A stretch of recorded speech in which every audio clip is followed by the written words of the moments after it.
Hey everybody. Hey everybody, and welcome to another episode of K&K Real Talk. I am super excited to have my friend Dayna Craig on the show. And we have started this super cool project called the Endo Sisters. I am so excited about it because it's a space where I can talk more about the cannabis community and all about what I'm doing in the community and go to cool events that I can cover for you guys in this specific space. So the funny little reason that we made up the name the Endo Sisters is because endo, like endometriosis, and endo, like endocannabinoids, because we choose to treat our endometriosis with cannabis. We find that that is the best way to treat our pain, anxiety, etc. It's so helpful for us. So that's what we use. So I have Dayna on the show. And Dayna, why don't you tell the viewers a little bit about yourself? I know that they know a lot about me, but you're new, so what's your endo? Okay. Hi guys. I'm Dayna. So I've known Kristen. I think we were talking about this the other day. Like almost 10 years we've known each other, but we knew each other at the beginning of the 10 years and now at the end of the 10 years. And like in between was like we didn't talk or anything. Yeah, so I met you. I was actually friends with one of your friends in college because she was in the same program but a year after me, and we met in Montreal, which is cool. So you kind of know like the Quebec side of things, and I kind of got the Ontario kind of side of things. So now that we've Definitely the Ontario side is better. now that we've like rekindled our friendship and started this cool new adventure, Yeah. and now that we both have endo, which is super shitty, but like kind of lead us up to what got us here, I guess. I was gonna say what got you, but what got us? Yeah. Yeah, sure. Okay. So I guess literally all my life I've had issues with stomach pains. I remember being, I want to say a little girl. I remember being young, like we're talking like before elementary school. I would complain to my parents of these horrible, horrible stomach pains. And like I remember how bad the pain was. That's like, I don't remember a lot from when I was young, but I remember this pain. And it was like, it feels now what I know as to be cramps. That's what it felt like. But at the time, I guess I was too young that nobody clued in that that's what it could be. Um, I'd had ultrasounds, I had all kinds of exams done, and they're like, nothing's wrong with you. Like, maybe you're just constipated or something. So, fast forward, I don't even know, maybe 4 or 5 years. I think 11 or 12, ever since I started my period, essentially.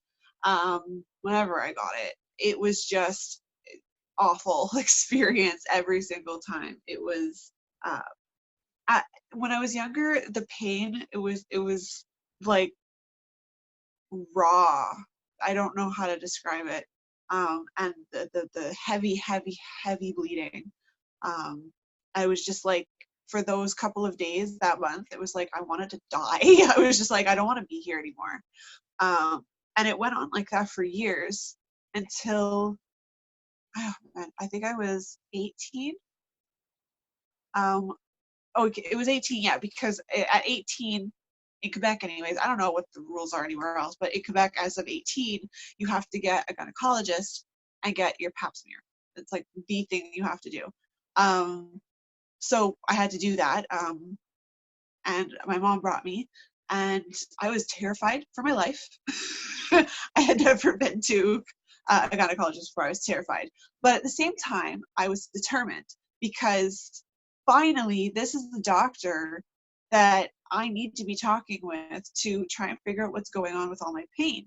Um, So it was kind of like a bittersweet appointment. It was like, yeah, I finally get to talk to somebody, but yeah, okay, they're gonna have to do some other things. And so basically he put me on birth control. I mean, that's the thing that they all do is like, here, just take these drugs and have a good day. And so I took them. They helped to lessen the bleeding, so my periods weren't as heavy anymore, and regulate them.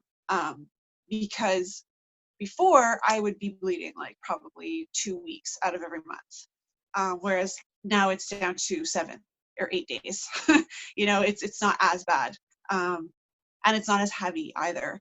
So that's a relief. Pain wise, I wouldn't say that it has helped the pain in any way. If anything, it just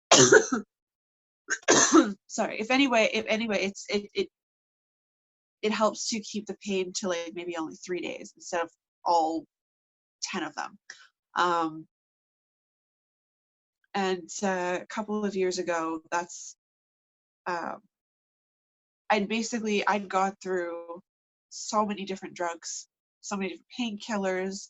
I just didn't feel like myself anymore. Where I actually had a moment. I mean, I like to blame the drugs for this because I'd like to think I'm not this crazy. But I had a moment a couple of years ago where I just collapsed on my floor crying. And when my boyfriend came up to me, be like, "Are you okay? What's the matter?" I had no response. I think the right response was like, "I have to do the dishes." Like, that was my response. And that was my moment, like, what is going on? Like, this is not who I am. And like, I started to I wanted to get rid of the drugs, like I didn't want to be on birth control anymore. I didn't want to take painkillers anymore. I didn't want any of that. And so it's been a few years. I have now seen 2 specialists and 3 doctors about my issue. I've also had all kinds of tests done, ultrasounds, blood tests, everything. And they still don't know what it is, because the only way to diagnose endometriosis is with surgery. And both of the specialists that I went to go see told me, based on everything, based on all our findings, what you're telling us, your experiences, we're like 99.5% sure that it's endometriosis. But it's an invasive surgery to them. So they don't want to do the surgery. They would rather load me up with drugs to get rid of the problem and just make the problem go away, rather than actually go in, properly diagnose something that you're going to try to treat, and then at least like, what's the situation. You're not just giving somebody drugs stupidly and like, oh, you might have this, so just take all these drugs. And so I decided for myself, there was a specific birth control I had been on in the beginning. I liked it. So now I'm on that.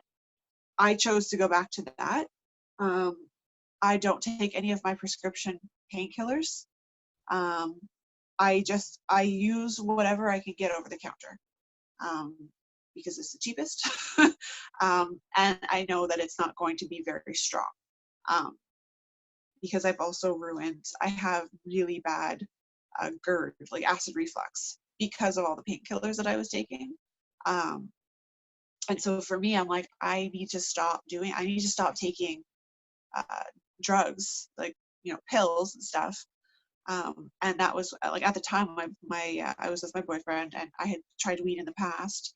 I was like, you know what, I'm going to try it now, see what happened. And that is where, I guess, Kristen and I, we like rekindled our friendship around that time, when I was like, hey, I smoke weed. You're like, oh my God, I do too. Basically. That was very long-winded because incidentally I'm high. So um, I don't know if I ever finished my story, but that's my story. Is I'm not diagnosed because the doctors are stupid and don't want to do surgery to diagnose something. So they'd rather just load me up with drugs rather than diagnose me, catch something early, and prevent further damage. But I'm not a professional. Which is many people's story, unfortunately, because endometriosis needs to be diagnosed via surgery. So to cap off this episode, we're gonna rip a bong. If you want to see Dayna again or other episodes that you are looking to see, shoot me a message or put it in the comments. As I'm a always, I'm a very bubbly person. I mean, I like to think in general, and I love cats. I'm like, all that gruesomeness aside, like, I'm a good person. I'm happy. I I have lots of cats. I like animals. I sew. so you can find us at the Endo Sisters on both Facebook and Instagram, or as always, you can find me at endometriosisandme.com. Cheers. Cheers, guys.